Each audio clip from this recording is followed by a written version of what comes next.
Hello बच्चों, let's read the question and the question says the correct statements among the following are. तो हमें बताना है कि कौन सा जो स्टेटमेंट है वो करेक्ट होने वाला है इनमें से केसेस में। तो क्या हो जाएगा बेसिकली यहाँ पर अगर हम देखेंगे तो पहला ऑप्शन में दिया है helium has the highest first ionization potential in the periodic table. So this is a true statement. Why? Because if you see in the case of helium क्या हो जाएगा, सबसे पहले तो की कंसेप्ट देख लेंगे इसमें। यहाँ पर की कंसेप्ट लगने वाला है वो हो जाएगा पीरियोडिक प्रॉपर्टीज का,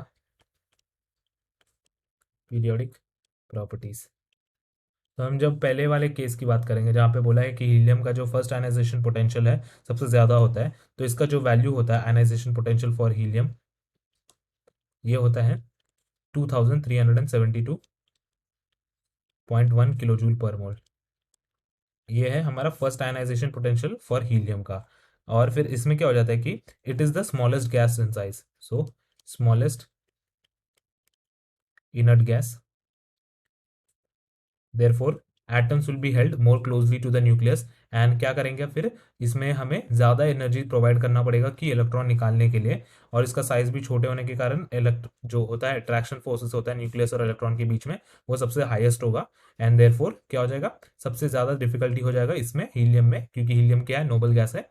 तो इसमें ऑलरेडी फिल्ड होते हैं सारे orbitals, and that is the reason what it is going to have the high ionization first potential. So ये तो हो जाएगा करेक्ट स्टेटमेंट। सेकंड स्टेटमेंट में दिया है कि the process O minus plus electron gives O2 minus is exothermic. So this is actually endothermic in nature. तो ये हो जाएगा इनकरेक्ट आंसर, क्योंकि जो ऑप्शन बी जो है हमारा, जो process is endothermic in nature.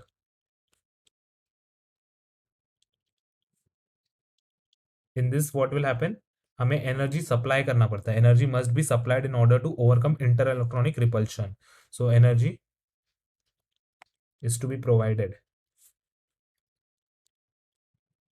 is to be provided to overcome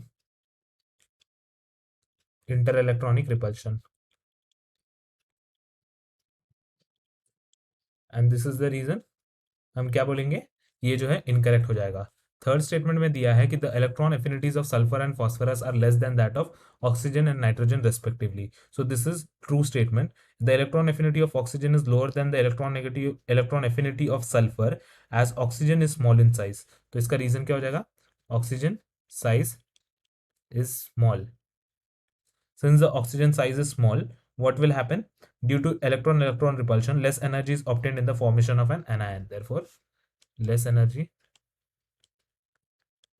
obtained for the formation of anion. And that is the reason, क्या बोलेंगे हम, ये electron affinity of sulphur and phosphorus क्या हो जाता है, आर लेस नहीं, एक्चुअली ये ज्यादा हो जाता है ऑक्सीजन एंड नाइट्रोजन से, इसीलिए हम इसे इनकरेक्ट स्टेटमेंट बोलेंगे। लास्ट ऑप्शन में दिया in any period the first ionization potential of noble gas is the highest. That is actually true, because we know for noble gas what will happen in the period, in any period the first ionization potential is going to be highest because of the reason that noble gases have the stable inert gas configuration. तो हम क्या बोल सकते हैं, they have stable inert gas configuration.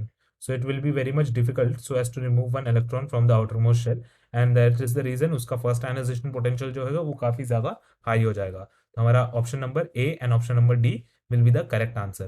Hope you understood it well. Best of luck.